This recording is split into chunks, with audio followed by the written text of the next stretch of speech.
ओम नमः शिवाय। हर हर महादेव। माता पार्वती की जय।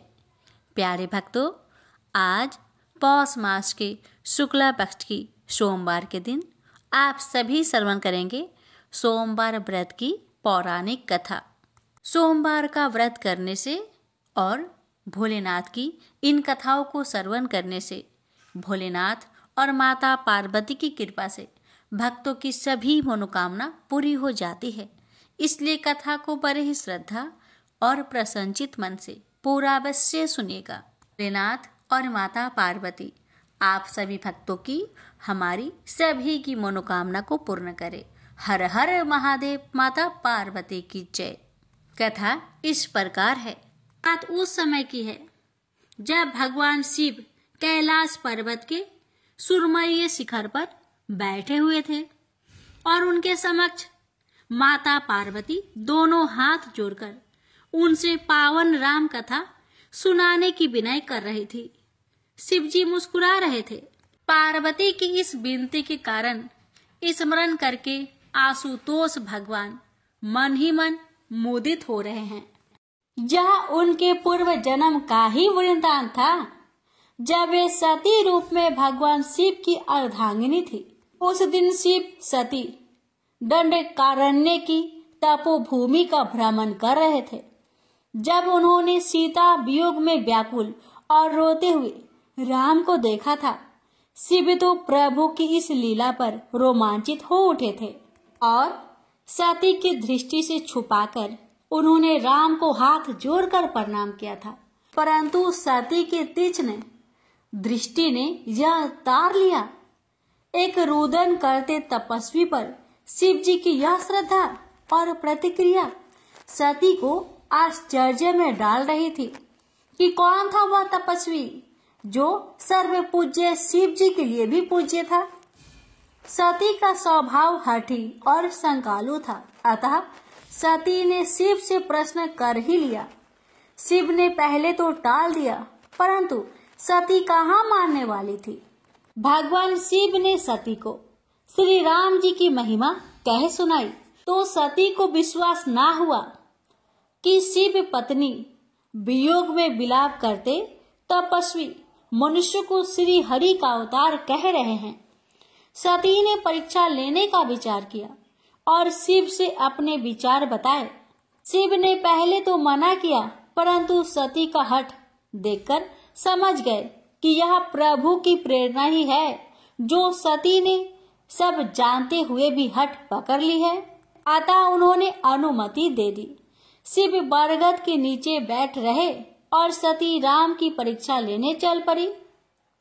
उन्होंने सीता का रूप धर लिया और राम की ओर बढ़ने लगी। राम की दृष्टि जैसे ही उन पर पड़ी तो उन घट घट के जानने वाले श्री हरि ने दोनों हाथ जोड़कर सती को माता कहकर प्रणाम किया और उनसे भगवान शिव की कुशल क्षेम पूछी तो सती लज्जा से पानी पानी हो गई। मन में बड़ा ही क्षोभ हुआ कि मैंने शिव जी की बात ना मानकर बड़ा अपराध किया।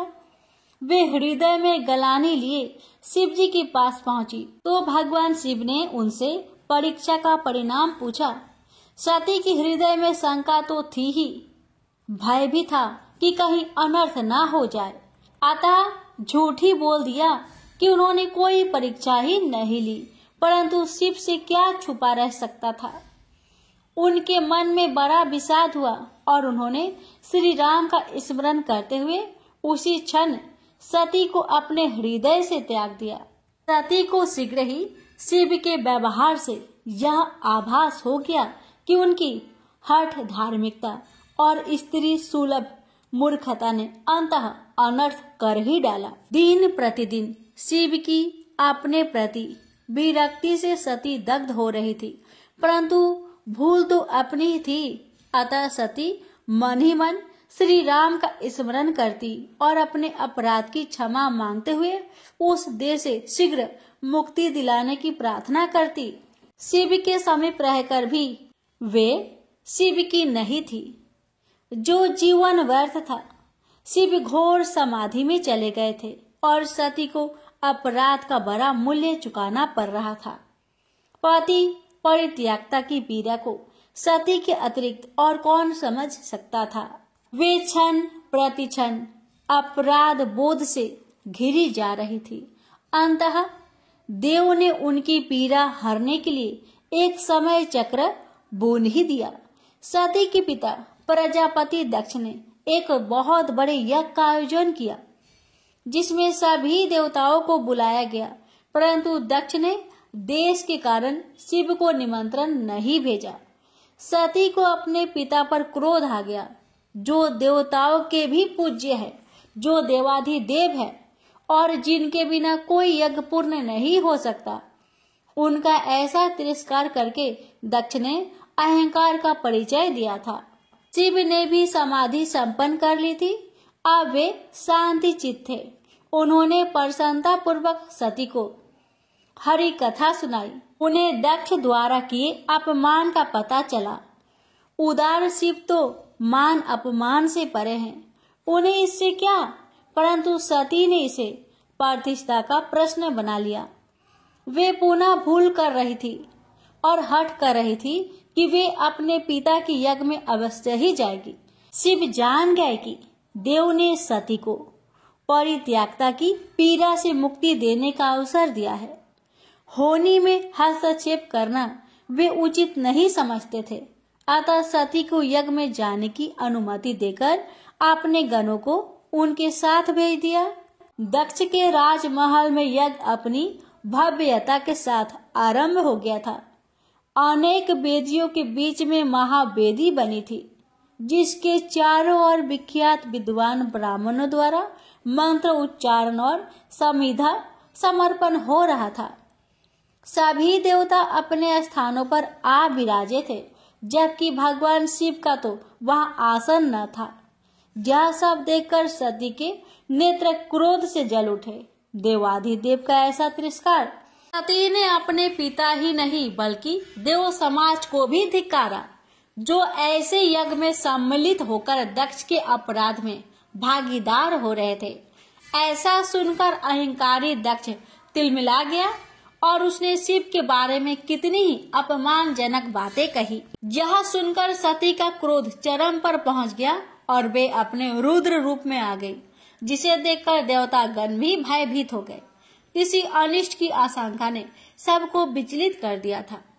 सती ने अपने पिता के अपमान से दग्ध होकर उस देह को ही भस्म करने का निर्णय ले लिया और अपनी देह यज्ञ की महावेदी को समर्पित कर दी। सती की आत्मदाह करने से चारों ओर हाहाकार मच गया। देवता सन्न रह गए और सभा में सनसनी फैल गई। सती का यह आत्मदाह एक बड़े संकट का कारण बनने वाला था। अतः लोग इधर उधर खिसकने लगे। देवगणों ने तत्काल जाकर महादेव को सती के आत्मदाह की सूचना दी। तो शिव का अंग प्रत्यंग क्रोध से कांप उठा। सृष्टि में जैसे प्रलय ही आ गई। संहारक शिव की क्रोध अग्नि ऐसी ही प्रचंड थी। शिव ने अपने सिर से एक केश उखाड़ा और भूमि पर पटक दिया, जिससे एक भयानक आकृति का बलवान योद्धा वीरभद्र उत्पन्न हुआ।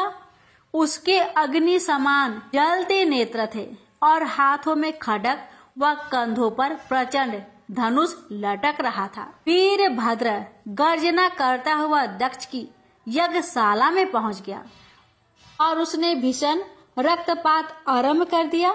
दक्ष को जिस सेना पर अहंकार था, वह वीरभद्र के रौद्र रूप के सामने जान बचाने के लिए इधर उधर भाग रहे थे। वीरभद्र की दृष्टि शिवद्रोही दक्ष को खोज रही थी और वह अपने प्राण बचाने के लिए अंतपुर की ओर भाग जा रहा था। वीरभद्र ने झपटकर उसे पकड़ लिया और खड्ग के प्रहार से उसका मस्तक काट दिया। यज्ञ का विध्वंस हो गया था। सती को इस प्रकार उस देह से मुक्ति मिल गई, जिसे शिव ने त्याग दिया था। विधाता ने अपने प्रभाव को सिद्ध कर दिया था कि होनी अटल है और इसके प्रहार से कोई नहीं बच सकता। प्रेम से बोलिए सियावर रामचंद्र की जय। अब सुनिए आगे की कथा। सती ने वह देह तो त्याग दी थी, पर शिव से विलग हुए कैसे रहती।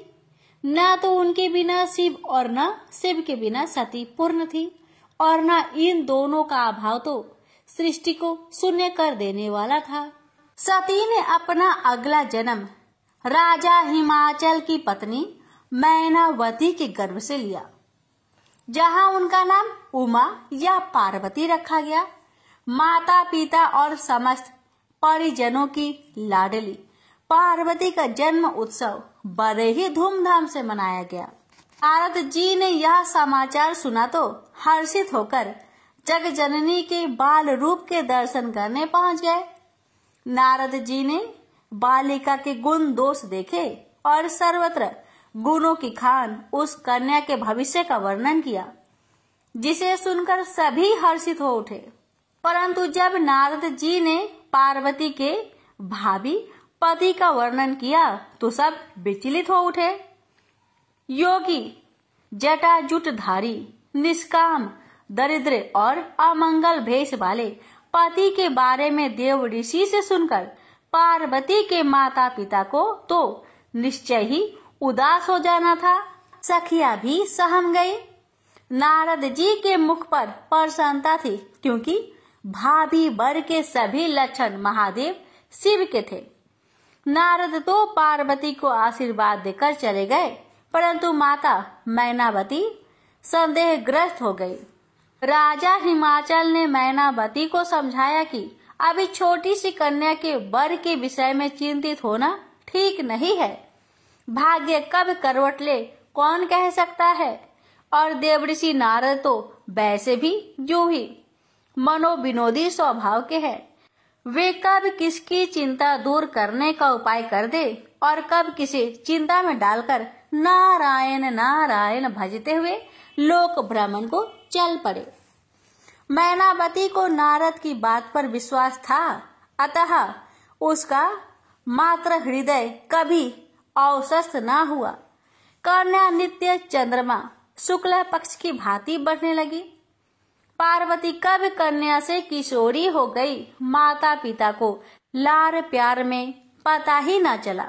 रानी ने अपने संदेह को ध्यान में रखते हुए राजा से पुत्री के लिए योग्य वर खोजने की विनती की, और राजा ने भी नारद जी की वचनों के विपरीत प्रयास करने को अपना पितृधर्म समझा। मैनावती ने देखा भी था कि पार्वती किसी विचार से स्वतः मुस्कुरा उठती थी, और यह तब होता था जब वे अपनी भाभी वर की छवि की कल्पना करने लगती थी। माता ने यूं ही पार्वती से इस विषय में पूछ लिया तो पार्वती ने उसी छवि का वर्णन किया जैसा नारद जी ने किया था। मैनावती जान गई कि देवऋषि के वचन असत्य नहीं हो सकते थे। वे राजा के पास पहुंची और सब बातें कही। दोनों ने मिलकर निर्णय लिया कि विधाता के लेख में हस्तक्षेप करने का प्रयास भी अनुचित है, अतः ऐसे भेषधारी भगवान शिव ही वर रूप में उनकी पुत्री को मिले तो अच्छा होगा। इसके लिए शिव को प्रसन्न करना आवश्यक था। मैनावती ने पुत्री पार्वती को शिव को प्रसन्न करने की सलाह दी। माता पिता की इच्छा और स्वीकृति को मानकर पार्वती तपस्या करने चल पड़ी।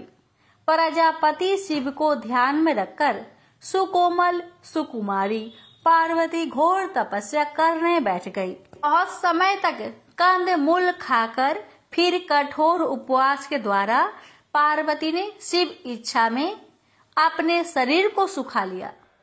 इतने कठोर तप से उस राजकन्या का शरीर सूखे पत्ते की तरह हो गया था, अतः पार्वती का एक नाम अर्पणा भी हुआ। उसके इस कठोर तप को देखकर देवताओं ने उसे शिव को पति रूप में पाने का आशीर्वाद दिया। राजा हिमाचल ने यह देववाणी सुनी तो पत्नी सहित पार्वती के पास जाकर उसे तप छोड़कर घर चलने को कहा, परंतु पार्वती ने अपना हठ तब तक न छोड़ने का निश्चय कर लिया था जब तक स्वयं शिव उसे पत्नी रूप में स्वीकार करने की सहमति नहीं दे देते। पार्वती का विचित्र हठ था, परंतु तर्क संगत था। शिव तो परम बैरागी हो गए थे। उनकी दिनचर्या में राम कथा और समाधि ही रह गए थे। यह देखकर देवता विचलित हो उठे थे, क्योंकि तारकासुर नाम का दैत्य संसार को पीड़ा दे रहा था। उसके मृत्यु केवल शिव पुत्र के द्वारा ही संभव थी, और शिव पुत्र का जन्म तभी हो सकता था जबकि उनका विवाह हो जाए। शिव को विवाह के लिए मनाना भी कोई सरल कार्य नहीं था। वे विरकित के चरम बिंदु पर पहुंच गए थे। सभी देवगण मिलकर शिव को मनाने पहुंचे और भांति भांति से उनकी स्तुति करने लगे। महादेव प्रसन्न हुए और उन्होंने देवगणों से वहां आने का कारण पूछा। देवगणों ने तारकासुर के अत्याचारों से पीड़ित संसार की व्यथा सुनाई और वह उपाय भी वर्णन किया जो हो सकता था।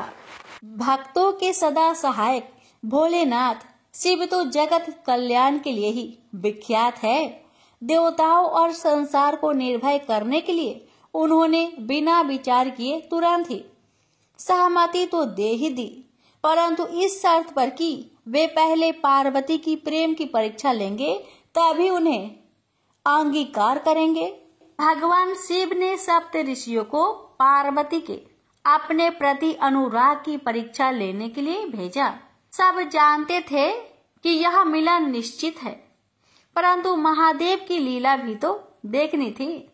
सप्तऋषि पार्वती को भांति भांति से तप से डिगाने का प्रयास करने लगे। उन्हें शिव के दोषों के विषय में भांति भांति से भ्रमित किया और नारद जी के विषय में भी तरह तरह के बातें बनाकर उन्हें उनके पद से विचलित करने का प्रयास किया। नारद जी तो जिसे उपदेश देते हैं उसकी मति ही फेर देते हैं और उसे कहीं का नहीं छोड़ते। दक्ष पुत्रों को उपदेश देकर बैरागी बना दिया। बेचारे फिर कभी लौटकर घर न आए। चित्रकेतु को पहले पुत्र सुख दिया और फिर पुत्र शोक। हिरण्यकशिपु को भी उपदेश देकर मरवा डाला। हे पार्वती, नारद जी के उपदेश को सुनकर मानकर अच्छे अच्छे विद्वान भी घर बार से हाथ धो बैठते हैं। नारद तो चाहते हैं कि जैसे वे वैसे ही सब हो जाए, अतः उनकी सीख मानकर यह हठ ना करो।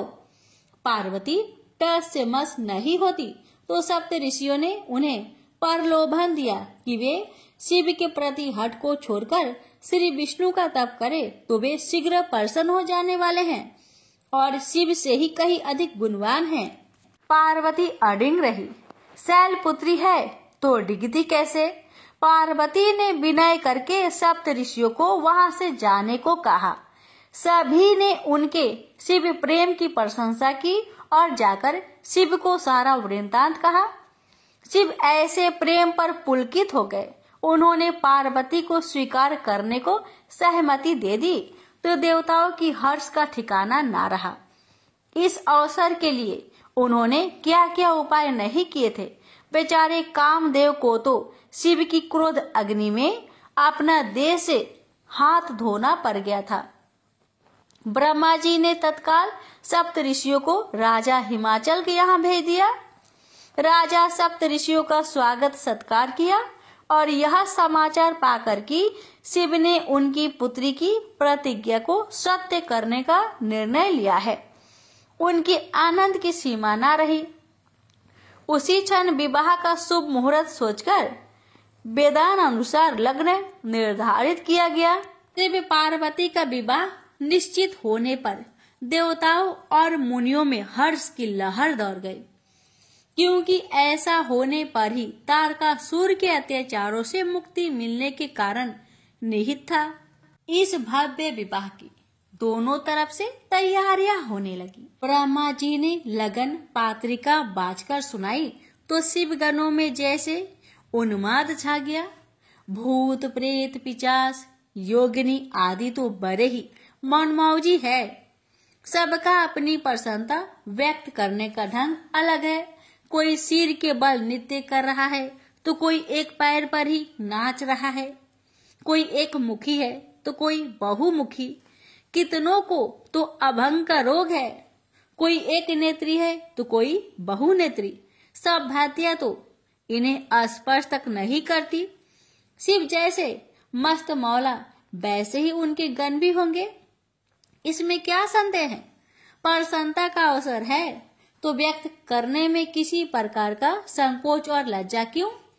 शिव पार्वती विवाह के प्रसंग का तुलसीदास जी ने रामचरित्र मानस में बड़ा ही रोचक व देशक वर्णन किया है। भारतीय संस्कृति में विवाह एक पर्व की भांति होता है। इसमें वर वधू दोनों पक्षों द्वारा प्रसन्नता, उत्साह व आनंद का प्रदर्शन होता है। संपूर्ण विवाह माने जाने वाले इस उत्सव में मनोविनोद और देशज लोक गीतों की छटा अनूठी होती है। तुलसीदास इसे बड़े भाव से व्यक्त करने में सफल हुए हैं। शिव बारात संसार की सबसे विचित्र और भय उत्पन्न करने वाली बारात है। एक और देवतागण सुंदर परिधानों आभूषणों से सजे धजे धीर गंभीर अपने अपने वाहनों पर सवार है। वही शिवगणों की नंग धरंग मस्त मलंग टोली एक दूसरे को ही वाहन बना रही है। बारात का मुख्य आकर्षण तो दूल्हा ही होता है। शिव ने अपने पारंपरिक भेष से इसे सिद्ध कर दिया।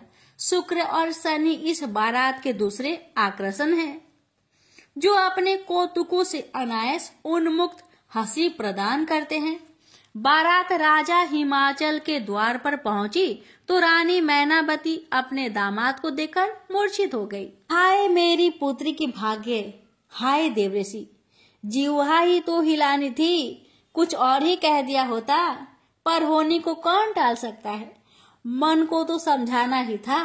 पार्वती की मुख की प्रसन्नता से अवश्य ही कुछ दुख कम हुआ है। हंसी ठिठोली जारी थी। शिवगणों के भेष और आकृतियां घरतियों को हंसने पर विवश कर रही थी। जौनार के समय तो यह हंसी और भी बढ़ गई। शुक्र और शनि खाते नहीं अघाते, सब हजम लोक गीतों में पिरोई गालियां उन्हें और भी आनंद दे रही थी। हिमाचल की प्रजा और इस विवाह के साक्षी बड़े पुण्यवान हैं, जो बिना प्रयास के ही देव दर्शन हो रहे हैं। शिव पार्वती का विवाह विधि विधान से संपन्न हुआ। आज संसार शिवमयी हो गया है। तारकासुर चिंतित हो उठा। घोषित मृत्यु का प्रथम चरण संपन्न हुआ है। देवता प्रसन्न है। शिव परिवार हो गए, गृहस्थ बन गए। वधू पक्ष में वियोग की अश्रु धाराएं है तो वर पक्ष आनंद मना रहा है। पार्वती पुनः अपने पति गृह आ गई। सब कुछ तो परिचित ही था। सहज में ही स्वयं को ससुराल में व्यवस्थित कर लिया। पार्वती ने भगवान शिव से अपने पिछले जन्म के अपराध की क्षमा याचना करते हुए उनसे प्रभु श्री राम की पावन कथा सुनाने की विनय की। पृथ्वी लोक में श्री हरि की वह नर लीला, जिसके क्षणिक अंग की पूर्व जन्म में ही वो साक्षी रह चुके हैं, कितनी मनोहर होगी।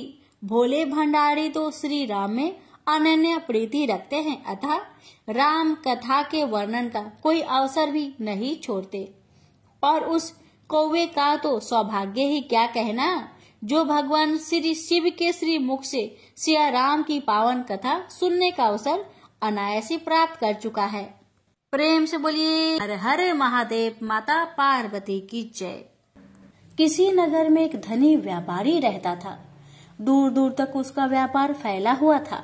नगर के सभी लोग उस व्यापारी का सम्मान करते थे। इतना सब कुछ संपन्न होने के बाद भी वह व्यापारी बहुत दुखी था, क्योंकि उसका कोई पुत्र नहीं था, जिस कारण अपने मृत्यु के पश्चात व्यापार के उत्तराधिकारी की चिंता उसे हमेशा सताती रहती थी। पुत्र प्राप्ति की इच्छा से व्यापारी प्रत्येक सोमवार भगवान शिव का व्रत पूजा किया करता था और शाम के समय शिव मंदिर में जाकर शिव जी के सामने घी का दीपक जलाया करता था। उसकी भक्ति देखकर माँ पार्वती प्रसन्न हो गई और भगवान शिव से उस व्यापारी की मनोकामना पूर्ण करने का निवेदन किया। भगवान शिव बोले, इस संसार में सबको उसके कर्म के अनुसार फल की प्राप्ति होती है। जो प्राणी जैसा कर्म करते हैं उन्हें वैसा ही फल प्राप्त होता है। शिवजी द्वारा समझाने के बावजूद माँ पार्वती नहीं मानी और उस व्यापारी की मनोकामना पूर्ति हेतु वे शिवजी से बार बार अनुरोध करती रही। अंततः माता के आग्रह को देखकर भगवान भोलेनाथ को उस व्यापारी को पुत्र प्राप्ति का वरदान देना पड़ा। वरदान देने के पश्चात भोलेनाथ माँ पार्वती से बोले, आपके आग्रह पर मैंने पुत्र प्राप्ति का वरदान तो दे दिया, परंतु इसका यह पुत्र 16 वर्ष से अधिक समय तक जीवित नहीं रहेगा। उसी रात भगवान शिव उस व्यापारी के सपने में आए और उसे पुत्र प्राप्ति का वरदान दिया और उसके पुत्र की 16 वर्ष तक जीवित रहने की भी बात बताई। भगवान के वरदान से व्यापारी को खुशी तो हुई, लेकिन पुत्र की अल्पायु की चिंता ने उस खुशी को नष्ट कर दिया। व्यापारी पहले की तरह सोमवार के दिन भगवान शिव का विधिवत व्रत करता रहा। कुछ महीनों के बाद उसके घर एक अति सुंदर बालक ने जन्म लिया और घर में खुशियां ही खुशियां भर गई। बहुत धूमधाम से पुत्र जन्म का समारोह मनाया गया, परंतु व्यापारी को पुत्र जन्म की अधिक खुशी नहीं हुई, क्योंकि उसे पुत्र की अल्प आयु के रहस्य का पता था। जब पुत्र 12 वर्ष का हुआ तो व्यापारी ने उसे उसके मामा के साथ पढ़ने के लिए बनारसी भेज दिया।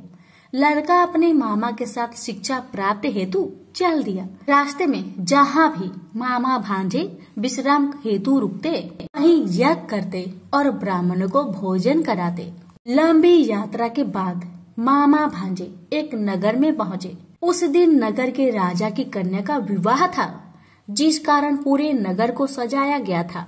निश्चित समय पर बारात आ गई, लेकिन वर का पिता अपने बेटे के एक आंख से काने होने के कारण बहुत चिंतित था। उसे भय था कि इस बात का पता चलने पर कहीं राजा विवाह से इनकार न कर दे, इससे उसकी बदनामी भी होगी। जब वर के पिता ने व्यापारी के पुत्र को देखा तो उसके मस्तिष्क में एक विचार आया। उसने सोचा, क्यों ना इस लड़के को दुल्हा बनाकर राजकुमारी से विवाह करा दूं।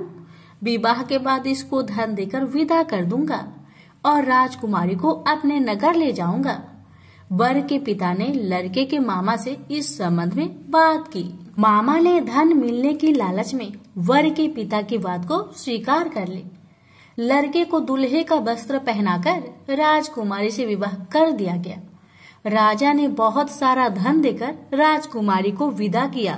शादी के बाद लड़का जब राजकुमारी के साथ लौट रहा था तो वह सच नहीं छिपा सका और उसने राजकुमारी के ओढ़ने पर लिख दिया, राजकुमारी, तुम्हारा विवाह मेरे साथ हुआ था। मैं तो बनारसी पढ़ने के लिए जा रहा हूँ और अब तुम्हें जिस नवयुवक की पत्नी बनना पड़ेगा वह कान्हा है। जब राजकुमारी ने अपनी ओढ़नी पर लिखा हुआ पढ़ा तो उसने कान्हे लड़के के साथ जाने से इनकार कर दिया।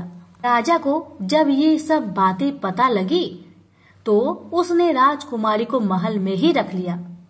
उधर लड़का अपने मामा के साथ बनारसी पहुंच गया और गुरुकुल में पढ़ना शुरू कर दिया। जब उसकी आयु 16 वर्ष की हुई तो उसने यज्ञ किया। यज्ञ की समाप्ति पर ब्राह्मणों को भोजन करवाया और खूब अन्य वस्त्र दान किए। रात को वह अपने शयन कक्ष में सो गया। शिव के वरदान के अनुसार शयन अवस्था में ही उसके प्राण पेखरू उड़ गए।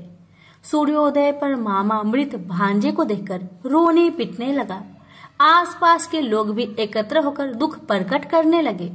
लड़के के मामा के रोने विलाप करने के स्वर समीप से गुजरते हुए भगवान शिव और माता पार्वती ने भी सुने। माता पार्वती ने भगवान से कहा, प्राणनाथ, मुझे इसके रोने का स्वर सहन नहीं हो रहे, आप इस व्यक्ति के कष्ट को अवश्य दूर करें। भगवान शिव ने माता पार्वती के साथ अदृश्य रूप में समीप जाकर देखा तो भोलेनाथ माता पार्वती से बोले, यह तो उसी व्यापारी का पुत्र है जिसे मैंने 16 वर्ष की आयु का वरदान दिया था। इसकी आयु पूरी हो गई है। माँ पार्वती ने फिर भगवान शिव से निवेदन कर उस बालक को जीवन देने का आग्रह किया। माता पार्वती के आग्रह पर भगवान शिव ने उस लड़के को जीवित होने का वरदान दिया और कुछ ही पल में वह जीवित होकर उठ बैठा। शिक्षा समाप्त करके लड़का मामा के साथ अपने नगर की ओर चल दिया। दोनों चलते हुए उसी नगर में पहुंचे जहां उसका विवाह हुआ था। उस नगर में भी यज्ञ का आयोजन किया। समीप से गुजरते हुए नगर के राजा ने यज्ञ का आयोजन देखा और उसने तुरंत ही लड़के और उसके मामा को पहचान लिया। यज्ञ के समाप्त होने पर राजा मामा और लड़के को महल में ले गया और कुछ दिन उन्हें महल में रखकर बहुत सा धन वस्त्र आदि देकर राजकुमारी के साथ विदा कर दिया। इधर भूखे प्यासे रहकर व्यापारी और उसकी पत्नी बेटे की प्रतीक्षा कर रहे थे। उन्होंने प्रतिज्ञा कर रखी थी कि यदि उन्हें अपने बेटे की मृत्यु का समाचार मिला तो दोनों अपने प्राण त्याग देंगे। परंतु जैसे ही उसने बेटे के जीवित वापस लौटने का समाचार सुना तो वह बहुत प्रसन्न हुआ। वह अपनी पत्नी और मित्रों के साथ नगर के द्वार पर पहुंचा। अपने बेटे के विवाह का समाचार सुनकर पुत्र वधू राजकुमारी को देखकर उसकी खुशी का ठिकाना न रहा। उसी रात भगवान शिव ने व्यापारी को सपने में आकर कहा, हे श्रेष्ठी, मैंने तेरे सोमवार व्रत करने और व्रत कथा सुनने से प्रसन्न होकर तेरे पुत्र को लंबी आयु प्रदान की है।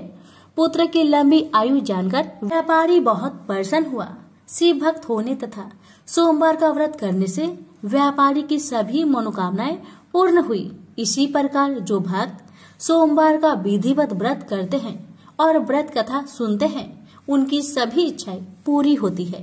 उनसे बोलिए उमापति शंकर भगवान की जय। यह कथा उस समय की है जब भगवान शिव को वर के रूप में प्राप्ति के लिए देवी पार्वती जंगल में घोर तपस्या में लीन थी। उनकी ऐसी तपस्या देखकर समस्त देवगण शिव जी से प्रार्थना कर रहे थे कि हे देवाधिदेव, पार्वती की मनोकामना को पूरा करे। भगवान शिव ने सप्त ऋषियों को पार्वती की परीक्षा लेने के लिए भेजा। सप्त ऋषियों ने शिव जी की अनेक अवगुण का जिक्र किया, फिर भी पार्वती को शिव के अलावा किसी और से विवाह मंजूर नहीं था। विवाह से पहले जगत पिता शिव अपने होने वाली पत्नी पार्वती में इस जगत के सभी प्राणियों के प्रति उनकी दया भाव को लेकर आश्वस्त होना चाहते थे। इसलिए शिव जी ने स्वयं भी पार्वती की परीक्षा ली। भगवान भोलेनाथ पार्वती की तपस्या से खुश होकर एक दिन प्रकट हुए और वरदान देकर पुनः अंतर्ध्यान हो गए। उसके कुछ ही देर बाद वही पास के एक तालाब में विशाल मगरमच्छ ने एक बालक को पकड़ लिया। बालक अपनी प्राण की रक्षा के लिए चिल्लाने लगा। पार्वती से उस बालक की चीख सुनी नहीं गई। द्रवित हृदय से करुणामयी माता पार्वती उस तालाब की ओर भागी। वहां पहुंचकर देखती है कि एक विशाल मगरमच्छ ने एक नन्हे बालक को तालाब के अंदर खींच कर ले जाने की चेष्टा कर रहा है। बालक देवी पार्वती को देखकर रोने लगा और बोला, हे माता, मुझे इस दुष्ट मगरमच्छ से बचा लो। इस संसार में मेरा न पिता है, न माता है और न ही कोई मित्र। आप ही मेरी प्राण की रक्षा कर सकते हैं। ये सुन माता पार्वती की हृदय और भी द्रवित हो गई और वो बोली, हे ग्रह, तुम इस नन्हे बालक को छोड़ दो। मगरमच्छ बोला, मैं भला क्यों छोड़ूं? इस समय पर जो मुझे मिलता है उसे अपना आहार समझकर ग्रहण कर लेता हूँ। यही मेरा नियम है। मैं इस बालक को नहीं छोड़ूंगा। देवी पार्वती ने पुनः विनीत की, हे ग्रह, तुम इसको छोड़ दो। बदले में तुम्हें जो भी चाहिए वह बोलो। मगरमच्छ बोला, मैं एक ही शर्त पर इस बालक को छोड़ सकता हूँ। वह ये है कि आपने महादेव का जो तपस्या किया है उस तप का फल मुझे दे दीजिए। माता पार्वती तुरंत तैयार हो गई। वो बोली, मैं अपने तप का फल तुम्हें दे दूंगी, लेकिन तुम इस बालक को मुक्त करो। मगरमच्छ फिर बोला, हे देवी, आप ठंडे दिमाग से सोचकर फैसला लो। आवेश में आकर संकल्प मत लो। आपने जो हजारों वर्षों से तप किया है वो देवता से भी संभव नहीं है। और उस तप का फल इस तुच्छ बालक के जान के बदले चला जाएगा। माता पार्वती बोली, हे ग्रह, मेरा निश्चय अटल है। मैं अपने हजारों वर्षों के तप का फल तुम्हें देती हूँ, तुम इसका जीवन बख्श दो। फिर माता पार्वती से तपस्या दान का संकल्प करवाया। तप का दान होते ही मगरमच्छ का शरीर एक तेज प्रकाश सा चमक उठा। मगरमच्छ बोला, हे देवी, देखो, आपके तप के प्रभाव से मैं प्रकाशमयी हो गया हूँ। आपने सालों की तपस्या एक बच्चे के लिए गवा दी। चाहो तो मैं तुम्हें अपनी गलती सुधारने का एक अवसर और दे सकता हूँ। पार्वती जी ने कहा, तब तो मैं पुनः कर सकती हूँ, किंतु यदि तुम इस बालक को निगल जाते तो क्या इसका जीवन पुनः वापस मिल पाता? देखते ही देखते बालक और मगरमच्छ दोनों ही अदृश्य हो गए। पार्वती जी ने सोचा, मैंने तप दान कर दिया, अब पुनः तपस्या प्रारंभ करती हूँ, और फिर से तपस्या करने का संकल्प लिया। संकल्प लेते ही फिर से भगवान शिव प्रकट हुए और बोले, हे पार्वती, भला अब क्यों तपस्या करने जा रही हो?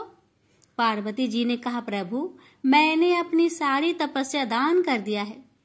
आपको पति के रूप में पाने के लिए मैं फिर से वैसा ही कठिन तपस्या कर आपको प्रसन्न करूंगी। शिव जी ने कहा, हे पार्वती, मगरमच्छ और लड़के दोनों ही रूपों में मैं ही था। तुम्हारा चित्त संसार के सुख दुख का अनुभव करता है या नहीं, इसकी परीक्षा लेने के लिए मैंने ही यह सब किया था। सभी रूपों में दिखने वाला मैं ही हूँ। तुमने अपना तपस्या मुझे ही दिया है। इस तरह पार्वती जी ने अपनी परीक्षा में सफल हुई। प्रेम से बोलिए, हर हर महादेव। प्राचीन काल से ही काशी शिव क्रीड़ा का केंद्र रहा है। एक बार भगवान शिव पार्वती सहित काशी पधारे। वे कुछ दिन काशी में रुके। तत्पश्चात मंदराचल पर चले गए। मंदराचल पर शीतल मंद समीर बह रही थी। शिव बड़ी तन्मयता से प्राकृतिक की छटा देखने लगे। तभी एकाएक पीछे से आकर पार्वती ने परिहास पूर्वक उनके दोनों नेत्र बंद कर दिए। पार्वती के हाथों के पसीने और शिव के चेहरे की तेज से शिव के नेत्रों के कोर से पानी टपक गया और उससे एक कारल मुख, भयंकर, क्रोधी, अंधा और कृष्ण वर्ण का बालक पैदा हो गया। वह पैदा होते ही चिल्लाने और नाचने लगा और बार बार अपनी जीभ निकालकर डरावनी चेष्टाएं करने लगा।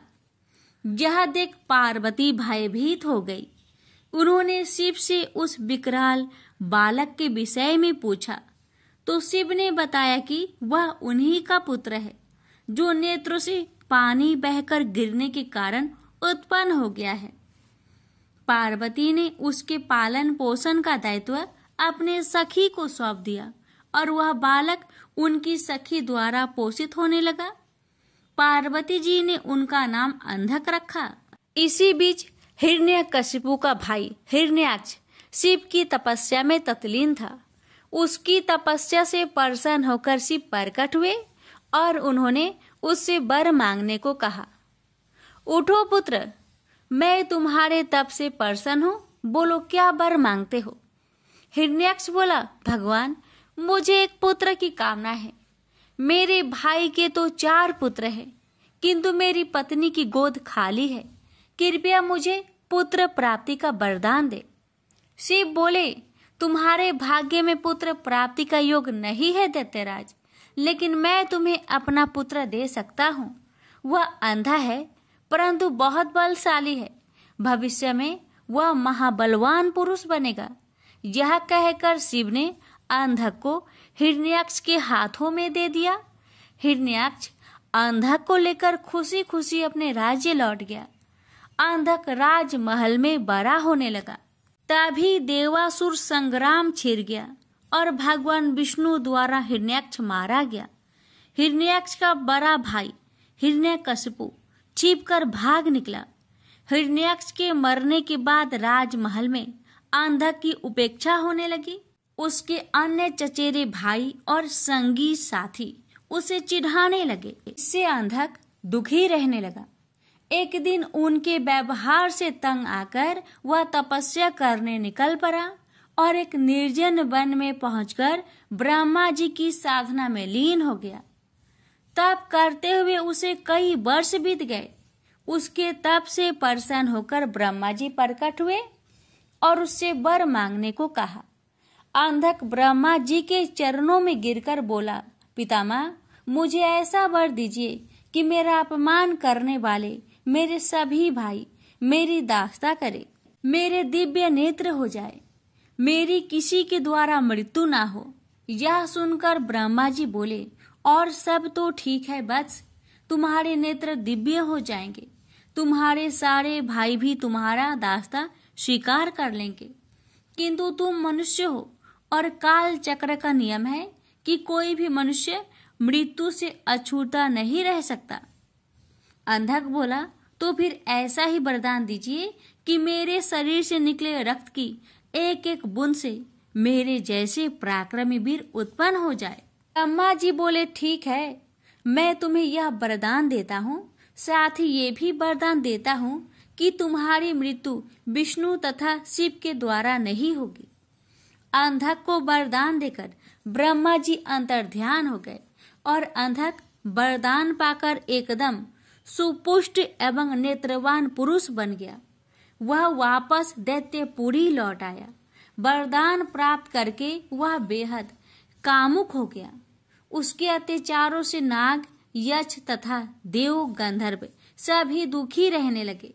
वे सब ब्रह्मा जी की शरण में पहुंचे, किंतु ब्रह्मा जी ने उन्हें कोई अवशासन नहीं दे सके, क्योंकि अंधकासुर उन्हीं के वरदान स्वरूप तो यह उत्पात मचाए हुए था।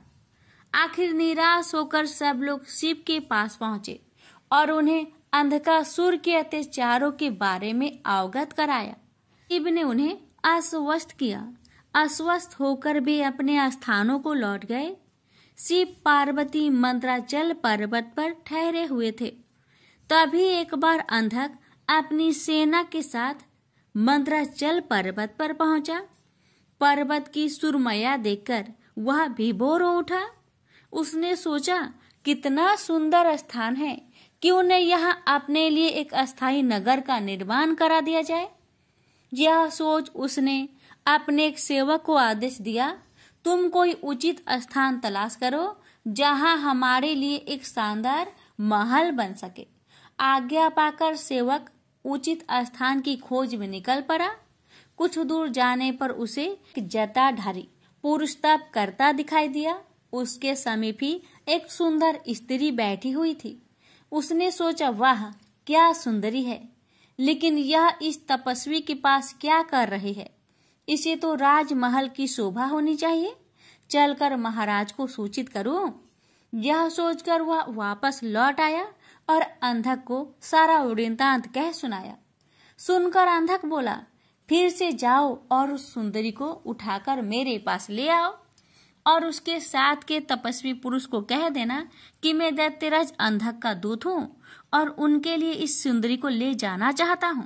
दूत पुनः उसी स्थान पर जा पहुंचा। तब तक शिव भजन पूजा से निवृत्त हो चुके थे। उसने अपने स्वामी अंधक का आदेश उन्हें कह सुनाया। सुनकर शिव ने उनसे कहा, जाओ अपने महाराज से कह देना कि किसी की पत्नी पर कुदृष्टि डालना बहुत ही अनुचित कार्य होता है। यह सुनकर दूत वापस लौट आया। उसने अंधक को शिव द्वारा दिया गया उत्तर सुना दिया। सुनकर अंधक गुस्से से आग बबूला हो उठा। वह अपनी सेना की एक टुकड़ी लेकर शिव पर टूट पड़ा, लेकिन शिव के गण वीरभद्र ने उन्हें मारकर भगा दिया। अंधक के सेनापति नील ने मायावी हाथी का भेष धारण किया और वह शिव गणों की ओर लपका। यह देख वीरभद्र ने तुरंत सिंह का भेष धारण कर लिया और नील का वध कर डाला। दूसरी ओर नंदी अंधक से युद्ध कर रहा था। उसने इतने प्रबल वेग से आक्रमण किया कि अंधक को जान बचाने के अलावा और कुछ न सूझ सका और वह अपनी सेना सहित भाग गया। अंधक के पराजित होकर भागने के पश्चात शिव पशुपत नामक व्रत करने लगे। पार्वती को उन्होंने मंद्राचल स्थित देवी मंदिर में भेज दिया और शिव के गण देवी के मंदिर पर पहरा देने लगे।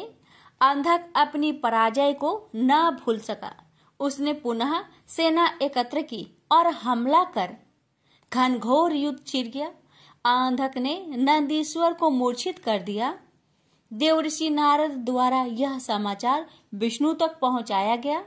इंद्र आदि को भी यह संदेश भेजा गया। देखते ही देखते देवों की एक विशाल सेना मंद्राचल पर आ जुटी। देव और दैत्यों में भयानक युद्ध छिड़ गया, लेकिन दैत्यों की प्रबल मार के आगे देवताओं की हार होने लगी। उनके पैर उखड़ने लगे। अंधक ने एक बार फिर शिव के पास संदेश भिजवाया कि उस स्त्री को मुझे सौंप दो और अपनी जान बचा लो, अन्यथा शीघ्र ही अन्य देवों के साथ साथ तुम्हें भी यमलोक पहुंचना पड़ेगा। यह संदेश सुनकर शिव के नेत्र जल उठे। उन्होंने हुक्कार भरते हुए अपना त्रिशूल उठा लिया। तभी घबराया हुआ नंदी वहां पहुंचा और शिव से बोला, प्रभु, दैत्य सेना बहुत ही प्रबल है। हमारे समस्त गण मारे गए। देवता मैदान छोड़कर भाग निकले। मैं किसी तरह जान बचाकर आया हूँ। शिव बोले, धैर्य रखो नंदीश्वर, उस दैत्य का अंत समय आ पहुंचा है। मैं स्वयं युद्ध भूमि में चलता हूँ। यह कहकर शिव युद्ध भूमि में पहुंचे और अंधक से भिड़ गए। भयानक युद्ध छिड़ गया। भगवान शिव लगातार अंधक के बाणों से अपना बचाव करते हुए त्रिशूल से प्रहार करते रहे, किंतु उनका हर प्रयत्न विफल हो रहा था। ऐसे ही अंधक का कोई अंग घायल होता, उससे रक्त निकलता और उस रक्त से उस जैसे ही अनेक दैत्य पैदा हो जाते थे। उधर शुक्राचार्य अपनी संजीवनी विद्या के बल पर मरे हुए दैत्यों को पुनः जीवित कर देते थे। स्वरूप शिव के चारों ओर दैत्यों की एक विशाल सेना खड़ी हो गई। शिव ने अपने गणों को आदेश दिया कि शुक्राचार्य को बांधकर यहाँ ले आए, ताकि वे दैत्यों को पुनः जीवित न कर सके। गण शुक्राचार्य को बांधकर ले आए और शिव के सम्मुख खड़ा कर दिया। फिर भगवान शिव ने विराट रूप धारण कर लिया। उनका मुंह खुला और देखते ही देखते उन्होंने शुक्राचार्य को निगल लिया। इससे शिव गणों का उत्साह दुगना हो गया। उन्होंने दुगने जोश से दैत्यों का संहार करना आरंभ कर दिया। दैत्य सेना में भगदड़ मच गई और शीघ्र ही सारी सेना मैदान छोड़कर भाग निकली। अकेला अंधक भगवान शिव के सम्मुख डटा रहा। शिव और अंधक में भयानक युद्ध छिड़ गया। अंधक को अपने पर भारी पड़ता देख भगवान शिव ने अपने मुख से एक महाज्वाला उत्पन्न की। वह योगेश्वरी थी। माता महाकाली ने रक्तपान करना आरंभ कर दिया। शिव त्रिशूल चलाते अंधक के शरीर से रक्त फूटता और माता काली रक्त को जमीन पर गिरने से पहले ही पान कर जाती। इससे अंधक बलहीन हो गया। उसके कदम लड़खड़ाने लगे। भगवान शिव ने उसके हृदय को निशाना बनाकर त्रिशूल चलाया और अंधक का हृदय बेध दिया। साथ ही उसे त्रिशूल के ऊपर टांग दिया। अंधक के गिरते रक्त को नीचे खड़ी काली सहित सभी योगिनियां जमीन पर गिरने से पहले ही अपने विशाल मुख में लुप्त करने लगी। फिर युद्ध शांत हो गया, लेकिन ब्रह्मा जी के वरदान स्वरूप अंधक नहीं मर सका। वह त्रिशूल पर टंगा टंगा ही शिव का जाप करता हुआ अपनी भूल का प्रायश्चित करने लगा। दयालु शिव उसके जप से प्रसन्न हुए और उसे त्रिशूल से नीचे उतारा और वर मांगने को कहा। अंधक ने शिव के चरणों में प्रणाम करके कहा, भगवान मुझे क्षमा करे, मुझसे बहुत बड़ा अपराध हो गया था। मैंने माता पार्वती पर कुदृष्टि डाली थी। अब से मैं आपकी सेवा में रहूंगा और कभी भी अपने अंदर दैत्य भाव जागृत न होने दूंगा, न ही देव विरोधी कार्य करूंगा। प्रभु, मैं चाहता हूँ कि मुझे दिव्य दृष्टि प्राप्त हो जाए। आज से मैं हर समय आपकी सेवा में दास की तरह उपस्थित रहूं। मेरे समस्त विकार धुल जाए। तथास्तु कहकर भगवान शिव अंतर्ध्यान हो गए। त्रिपुरारी रुद्र की कृपा से भूमंडल पर एक बार फिर से धर्म ध्वजा फहराने लगी। एक बार फिर वैदिक धर्म का पालन होने लगा। जगह जगह यज्ञ हवन होने लगे। वातावरण में फिर मंत्र गूंजने लगे। प्रेम से बोलिए हर हर महादेव। किसी गांव में एक निर्धन ब्राह्मण अपनी पत्नी और पुत्र के साथ रहता था। ब्राह्मण को गांव से जो भिक्षा मिलती उसी से वह अपने परिवार का भरण पोषण करता था। एक दिन ब्राह्मणी अपने पति से बोली, मुझे अपनी कोई चिंता नहीं है स्वामी, मैं आपके साथ भूखी प्यासी रहकर भी अपना जीवन व्यतीत कर सकती हूँ, लेकिन मुझे अपने बेटे की भूख प्यास नहीं देखी जाती। ब्राह्मण बोला, मैं तुम्हारी भावनाओं को समझता हूँ प्रिय, लेकिन भाग्य का लेख को विधाता भी नहीं बदल सकता। हमारे भाग्य में निर्धन रहना ही लिखा है। ब्राह्मणी बोली, भाग्य के भरोसे बैठे रहना मूर्खता के सिवा कुछ नहीं। अगर इंसान कोशिश करे तो वह कर्म करके अपने भाग्य को बदल सकता है। आप कहीं परदेश में जाए, मुझे विश्वास है कि आप वहां अच्छी आय करेंगे और हमारा भाग्य बदल जाएगा। ब्राह्मण बोला, तुम्हारी बात तर्क संगत है प्रिय, मगर मुझे भिक्षा मांगने और पंडिताई के सिवा कोई काम नहीं आता। ब्राह्मणी बोली, हमारे गांव में आपकी पंडिताई की कोई कद्र नहीं करता है। किसी दूसरे गांव या नगर में आपकी पंडिताई चल निकले तो हमारे बुरे दिन फिर जाए। अपनी पत्नी की सलाह मानकर ब्राह्मण दूसरे नगर में पहुंच गया। उसका दुर्भाग्य उस पर घात लगाए बैठा था। नगर में उसे कोई टके सेर पूछने वाला भी नहीं मिला। हालातों को देखते हुए वह सोचने लगा कि इस नगर से उसका गांव ही अच्छा है। नगरवासी तो पूरे नास्तिक है, उसे भिक्षा तक भी देने को तैयार नहीं है। यह सोचकर वह थक हार कर अपने गांव लौट आया और पहले की भांति पंडिताई करके और भिक्षा मांगकर अपना गुजारा करने लगा। एक दिन वह भिक्षा मांगकर लौट रहा था, तभी उधर से भगवान शिव माता पार्वती के साथ गुजरे। उस निर्धन ब्राह्मण की हालत देखकर माता पार्वती ने ब्राह्मण की तरफ संकेत करते हुए भगवान शिव से कहा, आप उस ब्राह्मण को देख रहे हैं स्वामी? शिव बोले, हाँ, वह बहुत निर्धन है और दुखी भी है। पार्वती बोली, आप उसके दुख का निवारण करें नाथ। एक तो ब्राह्मण, दूसरे दरिद्र, मुझसे उसका दुख देखा नहीं जाता। शिव बोले, यह मृत्यु लोक है प्रिय, जहाँ हर प्राणी किसी न किसी दुख से त्रस्त है। सब अपने अपने कर्मों का फल भोग रहे हैं। तुम किस किस का दुख दूर कराओगी?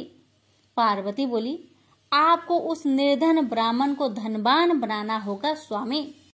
शिव बोले, वह भाग्यहीन है पार्वती, उसके भाग्य में फटे पुराने कपड़े और रूखा सूखा भोजन ही लिखा है। मगर पार्वती अपनी जीत पर अड़ी रही। अंत में हारकर शिव को पार्वती की बात माननी पड़ी। उन्होंने उस रास्ते में, जिस रास्ते से ब्राह्मण जा रहा था, सोने की एक ईंट डाल दी। अचानक ब्राह्मण को क्या सूझा? उसने सोचा कि वह आंखें बंद करके कितनी दूर चल सकता है। यह सोचकर वह अपनी आंखें बंद करके चलने लगा और सोने की ईंट के बिल्कुल समीप से होकर आगे गुजर गया। काफी दूर आगे जाने के बाद ही उसने अपनी आंखें खोली। यह देख भगवान शिव मुस्कुराते हुए बोले, हमने तुमसे कहा था ना प्रिय कि वह ब्राह्मण भाग्यहीन है। भाग्यहीन मनुष्य कभी धन प्राप्त नहीं कर सकता। फिर भगवान शिव पार्वती के साथ कैलाश पर्वत लौट गए, लेकिन वहां पहुंचने के बाद भी पार्वती उस निर्धन ब्राह्मण के बारे में सोचने लगी। वह किसी न किसी तरह उस ब्राह्मण को देखना चाहती थी। पार्वती को उदास देखकर भगवान शिव ने पूछा, क्या बात है प्रिय, इतनी उदास क्यों हो? पार्वती ने भगवान शिव से निवेदन किया, स्वामी, उस निर्धन ब्राह्मण का परिवार 3 सदस्यों का है, उनमें आप किसी एक को धनवान बना दे। ब्राह्मण परिवार की दरिद्रता मिट जाएगी। आप उन तीनों को एक एक वर दे। मुझे उम्मीद है कि वे तीनों आपसे दौलत का वर ही मांगेंगे। इस तरह वे धनवान बन जाएंगे। शिव बोले, ठीक है प्रिय, जैसा तुम चाहोगी वैसा ही होगा। और फिर कुछ दिनों के बाद भगवान शिव पार्वती के साथ ब्राह्मण के घर पहुंचे। साक्षात भगवान शिव और पार्वती को देखकर ब्राह्मण परिवार आत्मा विभोर हो उठा। उन्होंने भगवान शिव और पार्वती के चरण स्पर्श किए। शिव बोले, मैं तुम तीनों को एक एक वर देना चाहता हूँ। तुम तीनों अपनी इच्छा अनुसार वर मांग सकते हो। ब्राह्मणी उतावला होते हुए बोली, पहले मुझे वर दीजिए प्रभु। भगवान शिव ने कहा, मांगो, क्या चाहती हो। काफी सोचने समझने के बाद ब्राह्मणी बोली, भगवान, मुझे दुनिया की सबसे अधिक खूबसूरत और जवान औरत बना दीजिए। मरते दम तक मेरी जवानी और सुंदरता कायम रहे। भगवान शिव ने मुस्कुराकर कहा, तथास्तु। अगले ही पल बूढ़ी ब्राह्मणी एक जवान और खूबसूरत युवती के रूप में बदल गई।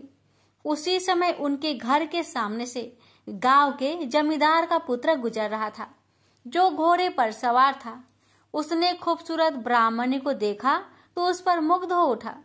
वह इस खूबसूरत ब्राह्मणी से शादी करेगा। यह सोचकर उसने उसे अपने घोड़े पर बैठाया और घोड़ा अपनी हवेली के तरफ दौड़ दिया।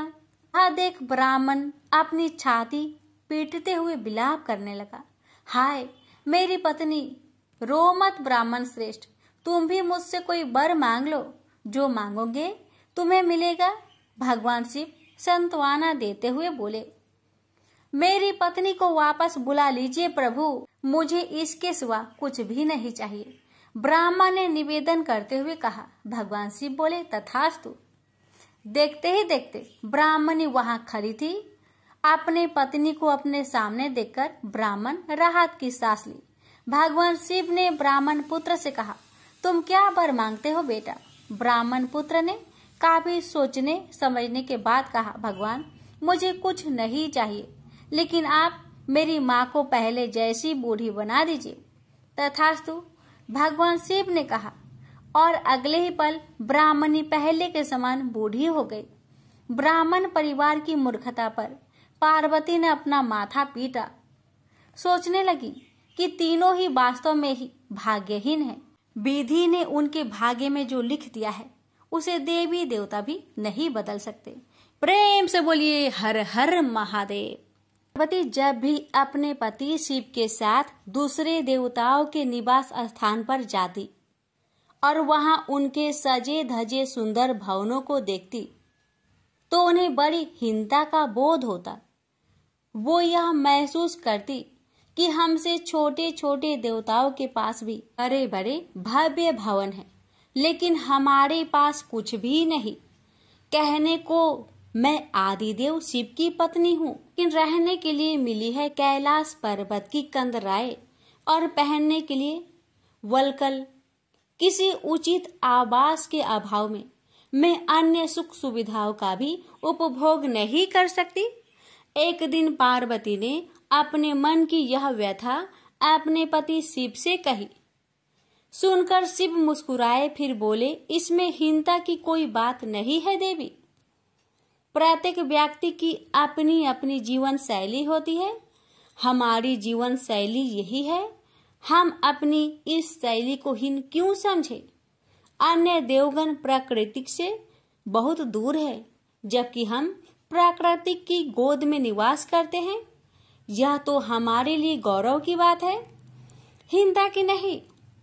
शिव के तर्कों से पार्वती संतुष्ट नहीं हुई और बोली, मुझे आपकी ये बातें समझ में नहीं आती देव। मुझे तो अपना एक आवास चाहिए, बहुत ही भव्य और सुख सुविधा से पूर्ण। शिव ने अपनी सहज मुस्कान के साथ उत्तर दिया, इसमें क्या मुश्किल है देवी। मैं अभी विश्वकर्मा को बुलवा देता हूँ, उनसे जैसा चाहे वैसा आवास बनवा ले। विश्वकर्मा को बुलवाया गया। पार्वती ने आदेश दिया, हमारे लिए एक ऐसा भवन बनाओ जैसा विश्व में कहीं ना हो। विश्वकर्मा ने आदेश स्वीकार किया। निर्माण कार्य प्रारंभ हो गया। कुछ ही समय में पार्वती की इच्छा अनुसार भव्य भवन तैयार हो गया।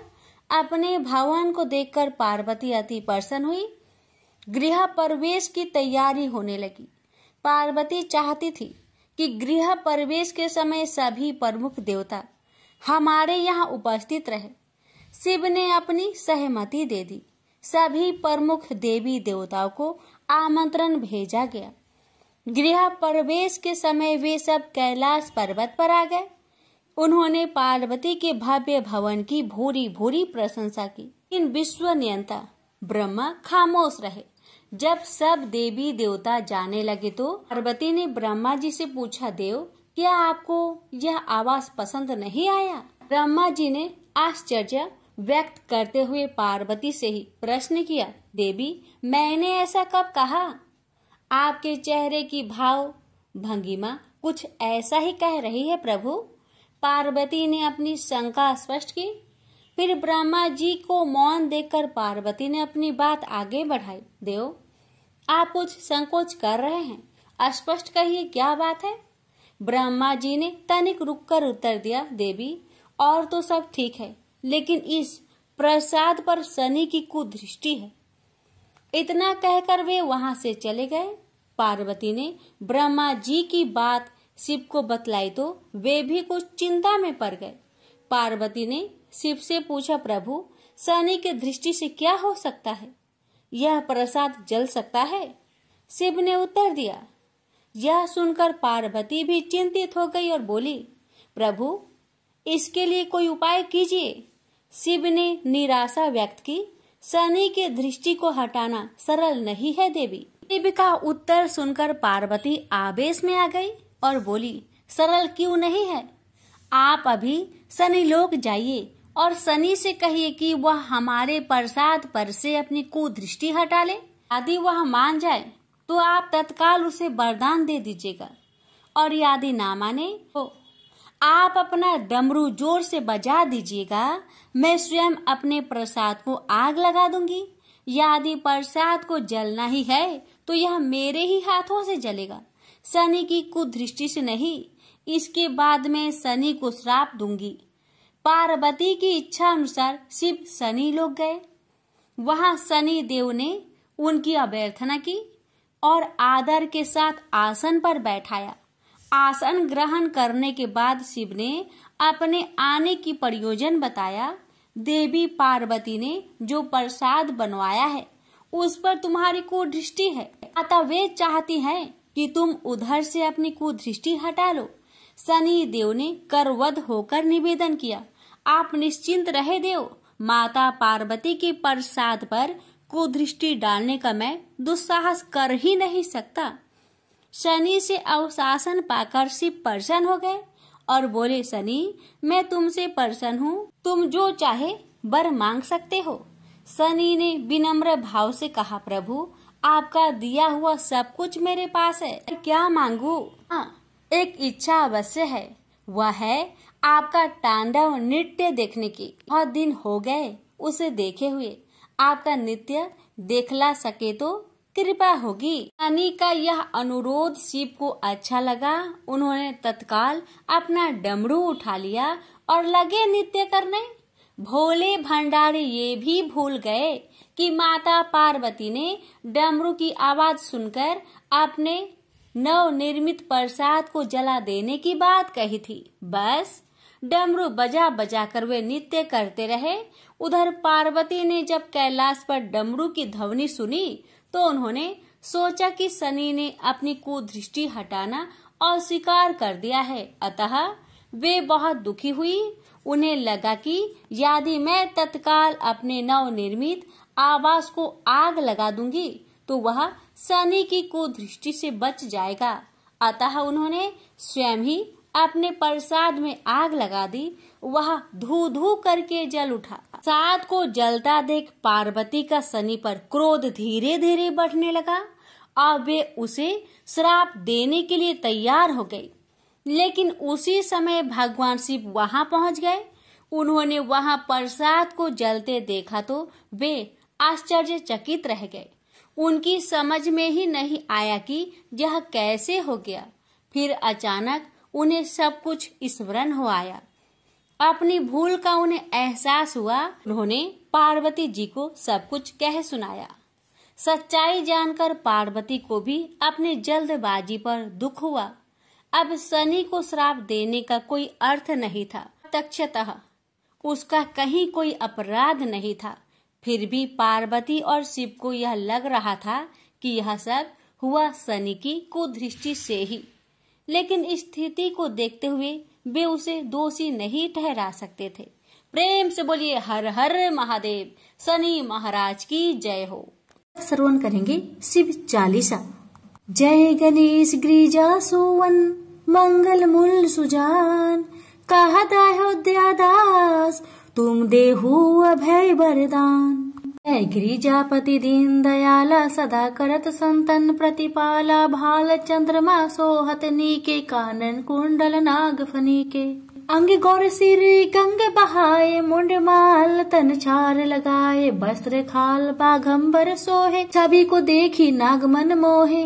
मैना मातु की हवी दुलारी, वाम अंग सोहत छवि न्यारी, कर त्रिशूल सोहत छवि भारी, करत सदा शत्रुन क्षयकारी। नंदी गणेश सोहे तह कैसे, सागर मध्य कमल है जैसे, कार्तिक श्याम और गणराउ या छवि को कहे जात न काऊ। देवन जब ही जय पुकारा, तब ही दुख प्रभु आप निवारा, किया उपद्रव तारक भारी, देवन सब मिली तुम ही जुहारी।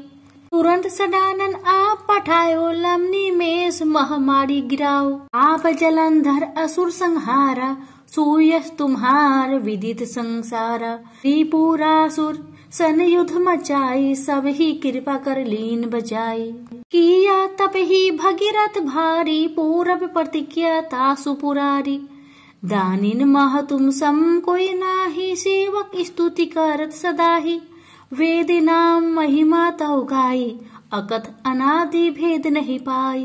पर कट्टी उधती मंथन में ज्वाला, जरत सुरासुर भय विहाला, किन्ही दया तह करि सहाय, नीलकंठ तब नाम कहाई।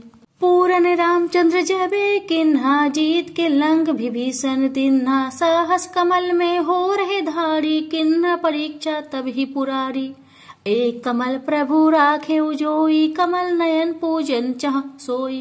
कठिन भक्ति देखी प्रभु शंकर, भय प्रसन्न दिए इच्छित वर। जय जय जय अनंत अविनाशी, कारत कृपा सबके घटवासी। दुष्ट सकल नित्य मोहि सतावे, भ्रमत रहो मोहि चरनावे। त्राहि त्राहि में नाथ पुकारो, यो ही अवसर मोहि अनुबारो। हे त्रिशूल शत्रुन को मारो, संकट से मोहि आन उबारो। माता पिता भ्राता सब होई, संकट में पूछत नाही कोई। स्वामी एक है आस तुम्हारी, आए हरहु मम संकट भारी। धन निर्धन को देत सदा ही, जो कोई जाचे सो फल पाही। स्तुति की है विधि करे तुम्हारी, क्षमहु नाथ अब चूके हमारी। शंकर हो संकट के नाशन, मंगल कारण विघ्न विनाशन। योगी यति मुनि ध्यान लगावे, शारद नारद शीस नवावे।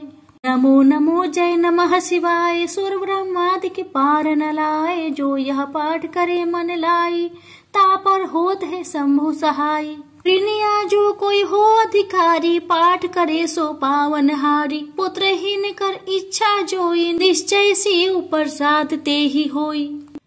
पंडित त्रयोदशी को लावे, ध्यान पूर्वक होम करावे।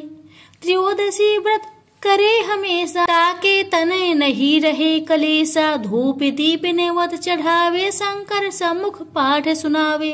जन्म जन्म के पाप नसावे, अंत धाम शिवपुर में पावे। कहे अयोध्या दास आस तुम्हारी, जानी सकल दुख हरहु हमारी। नित्य नेम कर प्रताही, पाठ करो चालीसा। तुम मेरी मनोकामना, पूर्ण करो जगदीश।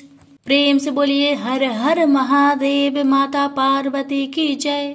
शिव जी की आरती। ओम जय शिव ओंकारा, स्वामी जय शिव ओंकारा। ब्रह्मा विष्णु सदा शिव, अर्धांगी धारा। ओम जय शिव ओंकारा, स्वामी जय शिव ओंकारा। एकानन चतुरानन पंचानन राजे, हंसानन गरुड़ासन वृषवाहन साजे। ओम जय शिव ओंकारा, स्वामी जय शिव ओंकारा। दो भुज चार चतुर्भुज, 10 भुज अति सोहे। त्रिगुण रूप निरखते, त्रिभुवन जन मोहे। ऐछि माला बने माला, मुंड माला धारी। त्रिपुरारी कंसारी करे माला धारी। श्वेतांबर पीतांबर बाघंबर अंगे। सनकादिकी गरुणादिकी भूतादिकी संगे। कर के माध्य का मंडलु चक्र त्रिशूली धारी। सुखकारी दुखहारी जग पालनकारी। ब्रह्मा विष्णु सदा शिव जानत अविवेका। मधु के टप दो मारे, सुर भयहीन करे। लक्ष्मी व सावित्री पार्वती संगा। पार्वती अर्धांगी, शिव लहरी गंगा। पर्वत सोहे पार्वती, शंकर कैलासा। भांग धतुर का भोजन, भस्मी में वासा। जटा में गंग बहत है, गल मुंडन माला। शेष नाग लिपटावत, ओढ़त मृगी छाला। काशी में विराजे विश्वनाथ, नंदी ब्रह्मचारी। नीत उठ दर्शन पावत, महिमा अति भारी। त्रिगुण स्वामी जी की आरती, जो कोई नरे गावे। कहत शिवानंद स्वामी, मनवांछित फल पावे। ओम नमः शिवाय, हर हर महादेव। माता पार्वती की जय।